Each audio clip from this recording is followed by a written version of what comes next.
Welcome to the Explainer. We hear about the European Union all the time, right? But there is actually another massive, highly influential bloc quietly running the geopolitical software of Southeast Asia. I'm talking about the Association of Southeast Asian Nations, or ASEAN. Today, we're going to break down exactly how this alliance was built, how it actually operates, and some of the really unique modern crises threatening its very foundation. Okay, let's dive into this. To understand the anatomy of this alliance, we're going to journey through 5 core areas. First, the origins of the alliance. Second, their unique ASEAN way. Third, the economic community. Fourth, navigating security and global giants. And finally, a looming environmental crisis. Let's kick things off with Section 1, Origins of the Alliance, from the Cold War to Regional Unity. So, to really understand ASEAN today, we've got to rewind the clock a bit. Back to the post-colonial era of 1967. This was a time of immense volatility and state building. It all kicked off with the Bangkok Declaration, where 5 founding nations, Thailand, Indonesia, the Philippines, Singapore, and Malaysia, came together. Now, at that time, right in the middle of the Cold War, this was primarily an anti-communist bloc, just trying to survive. But as the Cold War ended, the 1990s saw a massive expansion.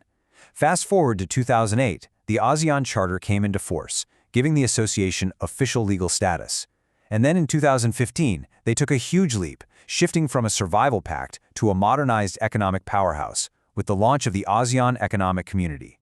And that expansion brings us to a really crucial number, 10. Today, ASEAN consists of 10 member states. Beyond those original 5, the alliance now includes Brunei, Vietnam, Laos, Myanmar, and Cambodia. Headquartered over in Jakarta, Indonesia, this alliance represents a massive, incredibly diverse population of hundreds of millions of people. And hey, if you own a smartphone or rely on global manufacturing or buy internationally shipped goods, the stability of this region directly impacts your life. Now, what makes this union absolutely incredible is that some of these nations were old enemies. They had deep-seated historical tensions. But through sheer necessity, just to stabilize a highly volatile region, old enemies became strategic partners. This wasn't some utopian friendship, It was a calculated survival tactic. They realized that their individual survival depended entirely on regional unity.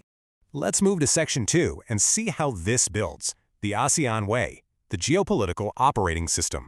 So, the ASEAN Way is defined as a diplomatic approach characterized by strict non-interference in internal affairs and consensus-based decision-making. This right here is the absolute bedrock of their alliance. It's their operating system. It means literally no member state can dictate what another does inside its own borders. And crucially, no member can be forced into an agreement. Every single major decision requires consensus. Basically, everyone has to agree or nothing moves forward. Now, what's really interesting here is how this system has a fascinating dual nature. On the pro side, strict neutrality and respect for sovereignty have brilliantly reduced tensions. It's fostered peaceful dispute settlement and incredible regional stability for decades. But on the con side, because every decision requires absolute consensus, the bureaucratic machinery moves at a snail's pace. So when urgent crises strike, whether that's political instability or really profound human rights concerns within a member state, ASEAN often finds itself completely paralyzed, just unable to intervene. Which brings us to Section 3, the economic community, the single market engine. So, in the 2000s, realizing the need to adapt to global markets, ASEAN pushed hard for deep economic integration. The crucial point is that when the ASEAN Economic Community officially launched in 2015, its goal was integration through 4 freedoms: the free movement of goods, the free movement of services, the free movement of investment, and the free movement of skilled labor. They essentially wanted to dramatically reduce trade barriers and transform 10 separate economies into one massively integrated global powerhouse. And the results show a mixed but frankly fascinating picture. On the achievement side, this integration definitely sparked increased intra-ASEAN trade, it attracted massive foreign investment, and drove undeniable economic growth. But the challenges remain pretty stark, particularly regarding severe development gaps and infrastructure inequalities. Think about it. You're trying to perfectly align the booming, high-tech, advanced economy of a place like Singapore with developing nations like Laos and Cambodia. Balancing this highly uneven growth while trying to compete on the global stage is for sure one of their greatest ongoing tests. All right, moving into geopolitics with Section 4, Navigating Security and Giants, the Balancing Act. Now, ASEAN doesn't operate like a traditional military alliance. Instead, it relies heavily on dialogue and diplomacy. To handle threats ranging from transnational crime to cybersecurity, they've built specific security mechanisms. We're talking the ASEAN Regional Forum, the Defense Ministers Meeting, and the East Asia Summit. These platforms function as vital confidence-building measures. They basically create structured, safe spaces where defense leaders can actually talk things out before conflicts have a chance to escalate. And this brilliantly illustrates the delicate diplomatic tightrope ASEAN walks every day between two massive neighbors. On one side, you have China. They are ASEAN's largest trading partner, heavily involved in infrastructure and deep economic integration. On the other side, you have India. They're engaging through their Act East policy, offering crucial trade, historical Buddhist links, and massive connectivity projects like the India-Myanmar-Thailand highway. ASEAN's survival depends entirely on balancing this strategic tug-of-war without becoming a puppet to either giant. However, this balancing act is being severely tested right now by the South China Sea. This is a highly complex territorial dispute involving overlapping claims from China and several ASEAN members, including Vietnam, the Philippines, Malaysia, and Brunei. And because of the ASEAN way, which, remember, requires total consensus, the alliance often struggles to present a unified front on this issue. Different member states have different levels of economic reliance on China, so reaching an agreement is incredibly difficult. It remains a defining strategic challenge for the bloc. Which leads us to our final section, Section 5, the environmental crisis, transboundary threats. While ASEAN has spent decades managing traditional armies and border disputes, modern crises simply do not respect national borders. There is a brutal paradox at play here.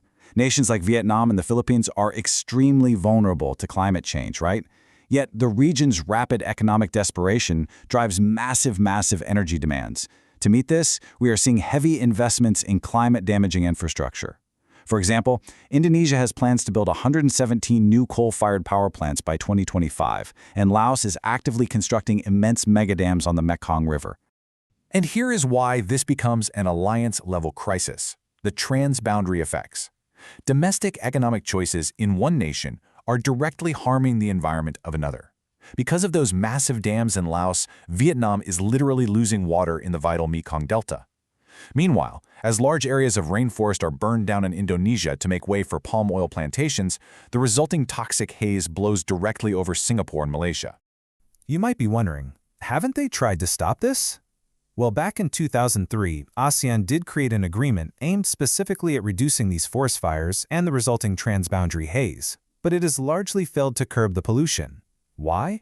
Because that consensus-based operating system we talked about earlier basically crashes when it tries to actually enforce regional environmental regulations. The strict rule of non-interference means ASEAN has very little real power to stop a member state from pursuing environmentally destructive domestic policies. So to solve this, civil society organizations, or CSOs, are proposing a radical update to the ASEAN operating system. They're pushing for the creation of a fourth pillar dedicated entirely to the environment. Their proposed steps are clear.